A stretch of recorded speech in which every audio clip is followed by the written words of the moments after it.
Before there was a poet named Yunus Emre, there was a teacher whose words traveled thousands of miles before ever reaching Anatolia. His name was Ahmed Yesevi. He lived and taught generations earlier, far to the east, in Central Asia, in the region that would one day connect the Turkic-speaking world from the steppes to the Anatolian plateau. He was born in the town of Seyram, near what is now the city of Shymkent in southern Kazakhstan, sometime in the 11th century. According to tradition, he lost his father while still a child, and was raised, in part, under the guidance of a wandering holy man named Arslan Baba, who is said to have recognized in the young boy a spiritual gift far beyond his years. As a young man, Ahmed Yesevi traveled to Bukhara, one of the great centers of Islamic learning in Central Asia at the time. There he studied under Yusuf Hamadani, a revered Sufi master whose circle of students would go on to shape mystical thought across the region for centuries. He became one of Hamadani's most trusted successors. Most scholars of his era wrote in Arabic or Persian, the formal languages of religious and philosophical learning. Ahmed Yesevi did something few dared to do. He composed his spiritual teachings in the everyday Turkic language spoken by ordinary people. This decision changed everything that came after it. Eventually, he returned east to the town of Yasi, later renamed Turkestan, where he founded what became known as the Yasawiya, widely regarded as the first organized Sufi order to take root among Turkic-speaking peoples. His poetry did not stay confined to the courts or the religious schools. It traveled with wandering dervishes and traders, carried along trade routes and migration paths, moving steadily westward across Central Asia.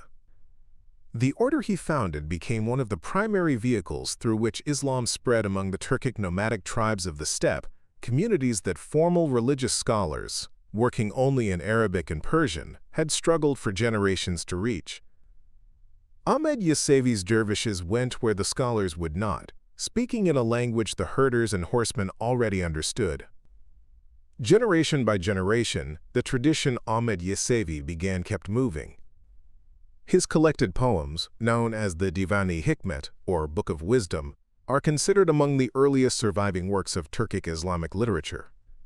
Within them, he wrote of divine love, humility, and the discipline required to walk a spiritual path, using rhythms and language close enough to daily speech that shepherds and merchants could recite them as easily as scholars. By the time it reached Anatolia more than a century later, it had already planted deep roots.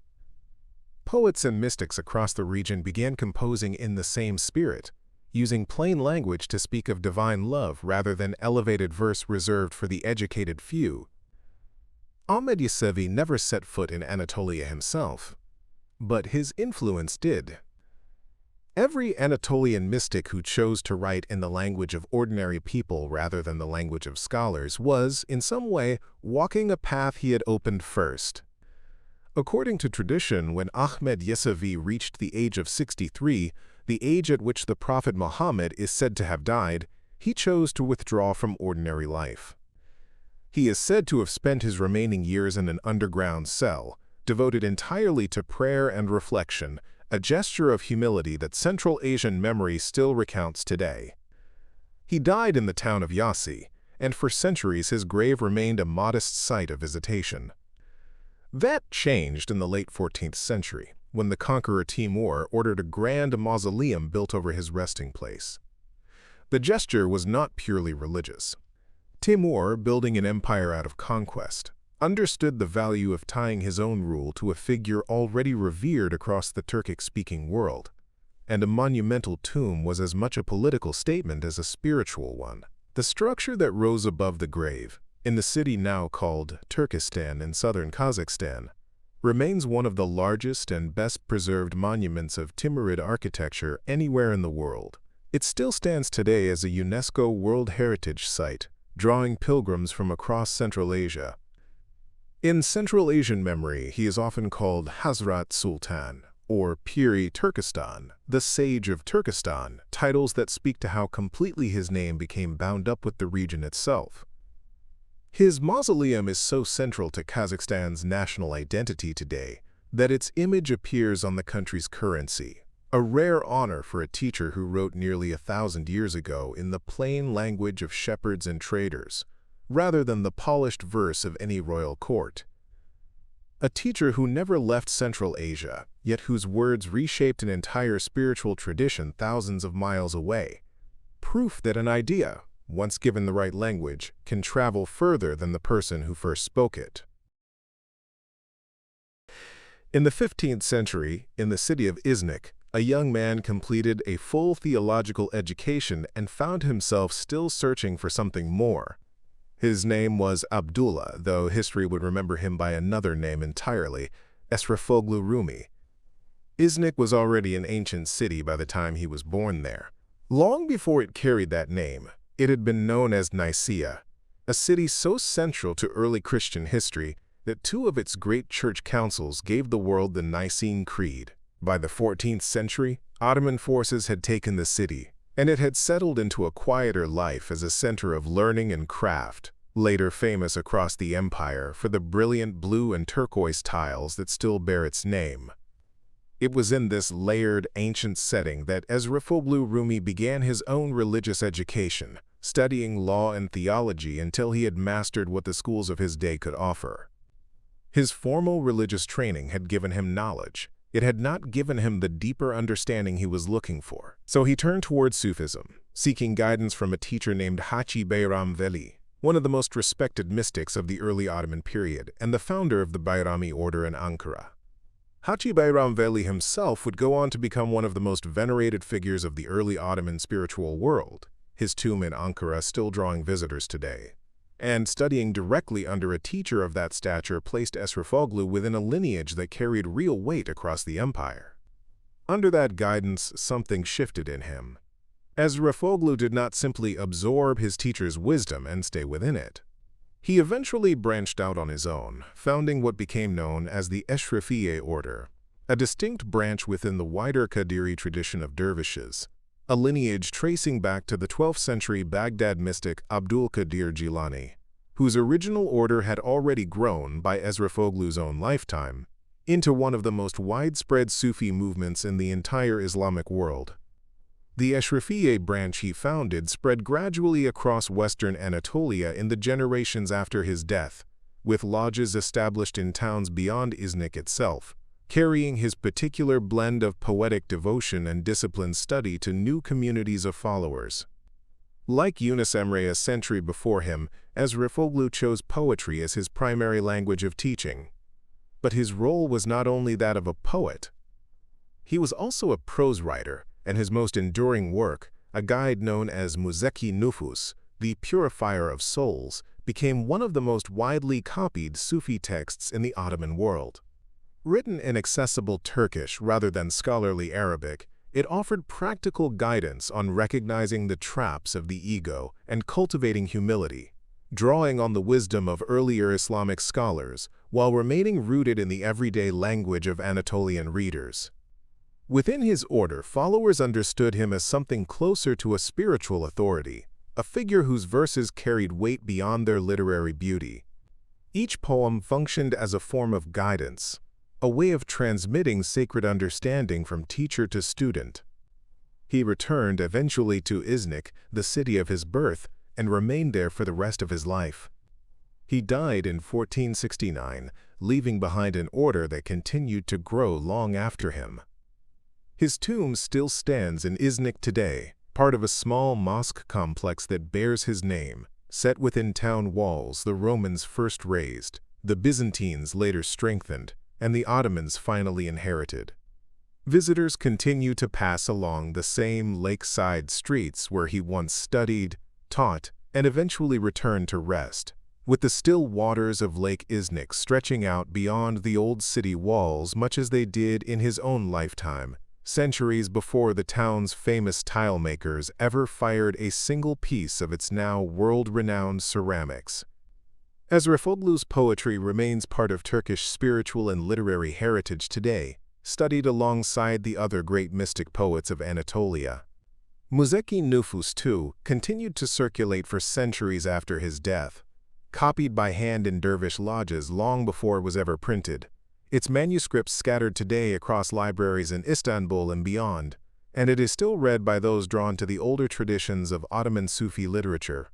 Alongside it, his collected poems, gathered in a divan of their own, continue to be studied by scholars of classical Turkish literature as an example of how 15th century Anatolian mystics balanced formal poetic craft with the plain-spoken clarity that made Yunus Emre's verses so enduring a generation earlier.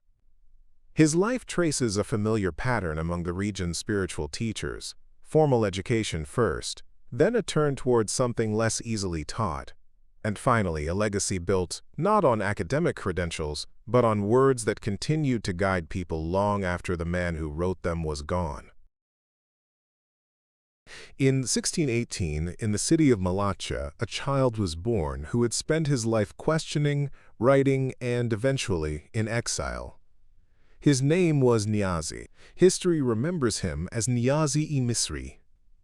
As a young man, he left Anatolia to study in Cairo, immersing himself in Islamic law and theology at one of the great centers of learning in the Muslim world. It was there that he acquired the name history would remember him by: Misri, meaning simply the Egyptian, a nod to the years he spent absorbing knowledge along the Nile before returning home to Anatolia. Back in Anatolia, he sought out a spiritual guide and found one in Sheikh Umi Sinan, a respected master of the Khalwati order based in the Bursa region. Under Umi Sinan's guidance, Niyazi's path shifted from formal scholarship toward mysticism, and he spent years training within the discipline of the Khalwati tradition, known for its structured practice of retreat and solitary devotion, a discipline the order's very name reflected, khalwa meaning withdrawal, the deliberate act of stepping away from the world to draw closer to the divine. By the 17th century, the Khalwati order was already one of the most widespread Sufi networks across the Ottoman lands, with branches and sub-branches stretching from the Balkans to the Arab provinces. Malatya itself, the city of his birth, sits in the upper Euphrates region of eastern Anatolia, a crossroads long shaped by trade routes running between Anatolia, Syria, and the Caucasus. It was a fitting starting point for a life that would go on to cross the empire in the opposite direction, from the eastern provinces to Cairo, then to Bursa, and eventually out into the Aegean. He grew into one of the most significant Sufi mystics and poets of the 17th century Ottoman world, eventually becoming the patron saint of an entire spiritual branch, the Niyazi order, part of the wider Khalwati tradition of dervishes. Niyazi was not only a poet in his own right, he was also a careful reader of the poets who came before him. His commentaries on earlier Turkish mystical verse, including the work of Yunus Emre, helped preserve and interpret that older tradition for new generations of readers, connecting centuries of spiritual writing into a single continuous thread. But Niyazi's life was not one of quiet scholarship alone. His outspoken views and mystical teachings brought him into repeated conflict with Ottoman religious and political authorities.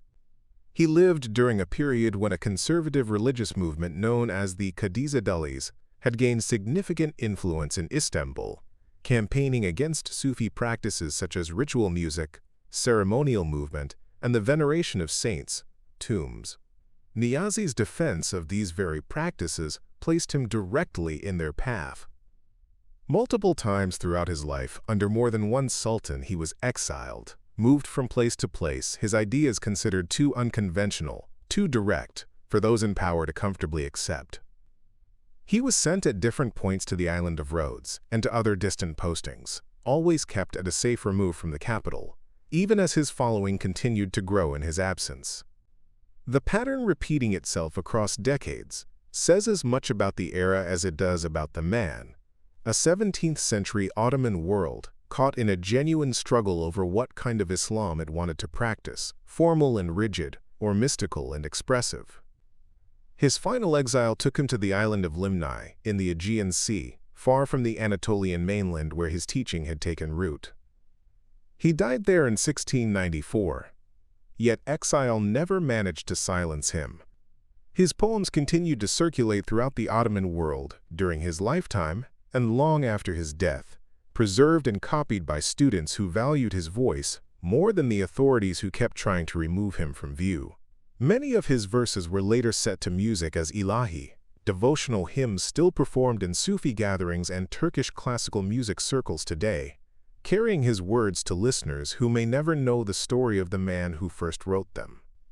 His tomb on the island of Limni, now part of Greece, remains a place of quiet visitation today, standing as a reminder that the authorities who scattered him across the empire never managed to erase him from it.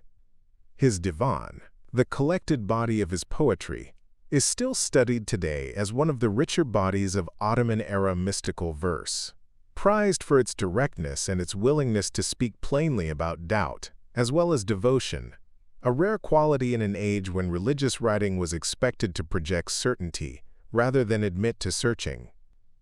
Niyazi-i Misri's life tells a story many of Anatolia's mystics share in some form.